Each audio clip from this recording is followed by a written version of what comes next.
ತುಲಾ ರಾಶಿಯವರಿಗೆ ಸ್ವಾಗತ. ನಾವು ಆಗಸ್ಟ್ ತಿಂಗಳಲ್ಲಿ ನಿಮಗೆ ತುಲಾ ರಾಶಿಯವರಿಗೆ ಏನೇನು ಫಲಗಳು ಪ್ರಾಪ್ತಿಯಾಗುತ್ತೆ ಅಂತ ಹೇಳಿ ಗ್ರಹಗತಿಗಳನ್ನು ಆಧರಿಸಿ ಒಂದೊಂದಾಗಿ ನೋಡ್ತಾ ಹೋಗೋಣ.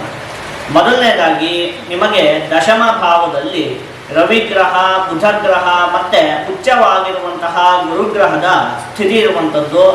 ಹಾಗಾಗಿ ಈಗ ಒಂದು ಸ್ವಲ್ಪ ದಿವಸದಿಂದ ನಿಮಗೆ ಕೆಲವೊಂದಷ್ಟು ಉದ್ಯೋಗದ ವಿಚಾರದಲ್ಲಿ ತೊಂದರೆ ಅನ್ನುವಂಥದ್ದು ಉಂಟಾಗ್ತಿತ್ತು.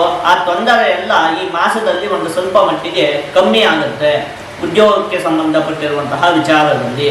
ಇನ್ನು ನೂತನವಾದಂತಹ ಉದ್ಯೋಗಕ್ಕೆ ಪ್ರಯತ್ನ ಪಡ್ತಾ ಇರುವಂತಹ ವ್ಯಕ್ತಿಗಳಿಗೆ, ಉದ್ಯೋಗಾಪೇಕ್ಷಿಗಳಿಗೆ ಈ ಮಾಸ ಉತ್ತಮವಾಗಿದೆ. ನೂತನವಾದಂತಹ ಉದ್ಯೋಗ ಅಂತ ಹೇಳುವಂಥದ್ದು ಪ್ರಾಪ್ತಿಯಾಗುತ್ತೆ.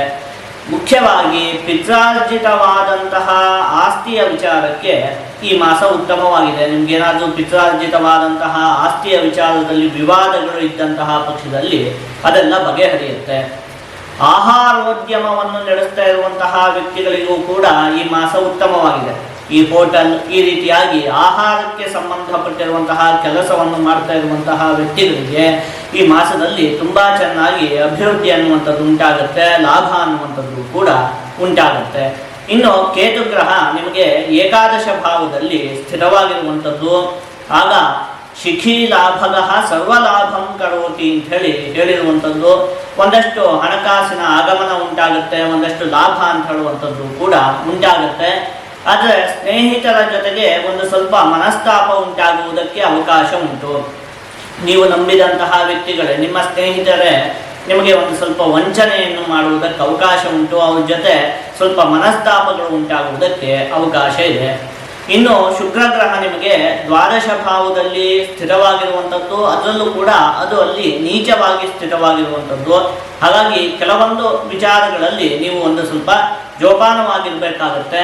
ಅದರಲ್ಲಿ ಮುಖ್ಯವಾಗಿ ಒಂದು ಸ್ವಲ್ಪ ವ್ಯಯಸ್ಥಾನ ದ್ವಾದಶ ಭಾವ ಅಂತ ಹೇಳಿದ್ರೆ, ಹಾಗಾಗಿ ಹಣವನ್ನು ಕಳೆದುಕೊಳ್ಳುವಂತಹ ಯೋಗ ಉಂಟು. ನೋಡಿ, ಲಾಭ ಎಲ್ಲ ಉಂಟಾಗುತ್ತೆ, ಹಣ ಎಲ್ಲ ಬರುತ್ತೆ, ಆದರೆ ಹಣವನ್ನು ಕಳೆದುಕೊಳ್ಳುವಂತಹ ಯೋಗ. ಅಂದರೆ ನೀವೆಲ್ಲೋ ಜೇಬಲ್ಲಿ ದುಡ್ಡು ಇಟ್ಕೊಂಡಿರ್ತೀರಿ, ಏನನ್ನು ತೆಗೆಯುವಾಗ ಅದು ಬಿದ್ದು ಹೋಗುವಂಥದ್ದು ಇರಬಹುದು, ಈ ರೀತಿಯಾಗಿ.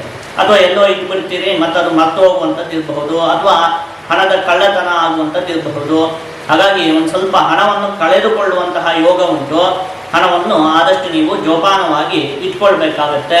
ಇನ್ನು ಈ ಮಾಸದಲ್ಲಿ ಎಲ್ಲಿಯೂ ಕೂಡ ಹೂಡಿಕೆಯನ್ನು ಮಾಡುವಂಥದ್ದು ಬೇಡ. ಹಣದ ಹೂಡಿಕೆ, ಷೇರು ಮಾರುಕಟ್ಟೆ ಇತ್ಯಾದಿ ಎಲ್ಲೂ ಕೂಡ ಹಣದ ಹೂಡಿಕೆಯನ್ನು ಮಾಡುವಂಥದ್ದು ಬೇಡ. ಯಾಕಂದರೆ ಈ ಹಿಂದೆಯೇ ಯೋಚನೆ ಮಾಡಿದಂತೆ ಒಂದಷ್ಟು ಹಣವನ್ನು ಕಳೆದುಕೊಳ್ಳುವಂತಹ ಯೋಗವೇ ಇರೋದ್ರಿಂದಾಗಿ ಎಲ್ಲೂ ಕೂಡ ಹಣದ ಹೂಡಿಕೆಯನ್ನು ಮಾಡುವಂಥದ್ದು ಬೇಡ. ಮತ್ತು ಯಾವುದೇ ದೊಡ್ಡ ದೊಡ್ಡ ವಸ್ತುಗಳನ್ನು ಖರೀದಿ ಮಾಡುವಂಥದ್ದು ಕೂಡ ಬೇಡ. ದೊಡ್ಡ ವಸ್ತು ಅಂದರೆ ತುಂಬ ಬೆಲೆ ಬಾಳುವಂತಹ ವಸ್ತುಗಳು ಯಾವುದನ್ನು ಕೂಡ ಈ ಮಾಸದಲ್ಲಿ ನೀವು ತೆಗೆದುಕೊಳ್ಳುವಂಥದ್ದು ಬೇಡ. ಅದರಲ್ಲೆಲ್ಲ ಒಂದು ಸ್ವಲ್ಪ ಮೋಸ ಉಂಟಾಗುವುದಕ್ಕೆ ಅವಕಾಶ ಇದೆ.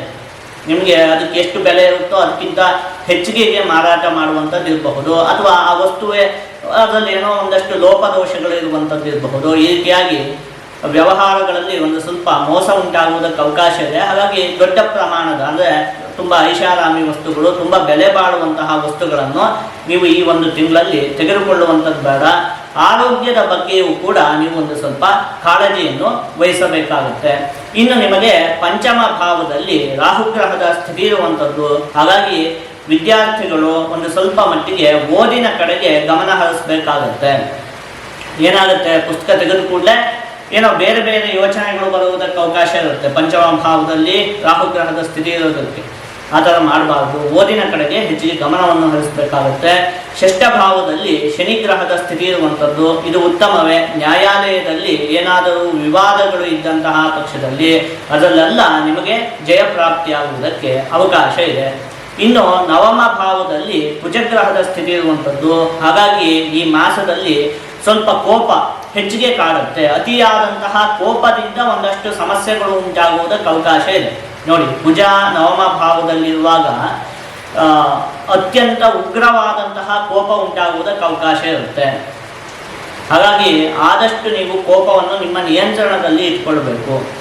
ಕೋಪದಿಂದ ಏನು ಕೂಡ ಸಮಸ್ಯೆಯನ್ನು ಮಾಡಿಕೊಳ್ಬಾರ್ದು. ಆದಷ್ಟು ತಾಳ್ಮೆ ವಹಿಸಿ ನೀವು ವ್ಯವಹಾರವನ್ನು ಮಾಡಬೇಕಾಗುತ್ತೆ. ಆದಷ್ಟು ನೀವು ಈ ಮಾಸದಲ್ಲಿ ಲಕ್ಷ್ಮೀ ದೇವಿಯ ಆರಾಧನೆಯನ್ನು ಮಾಡಬೇಕು. ಹೀಗೆ ಮಾಡುವುದರಿಂದ ನಿಮಗೆ ಯಾವುದೇ ಅಶುಭ ಫಲ ಅಂತ ಹೇಳುವಂಥದ್ದು ಪ್ರಾಪ್ತಿಯಾಗುವುದಿಲ್ಲ. ಜೊತೆಗೆ ಎಲ್ಲ ಶುಭ ಫಲಗಳು ಕೂಡ ಸಂಪೂರ್ಣವಾಗಿ ಪ್ರಾಪ್ತಿಯಾಗುತ್ತೆ.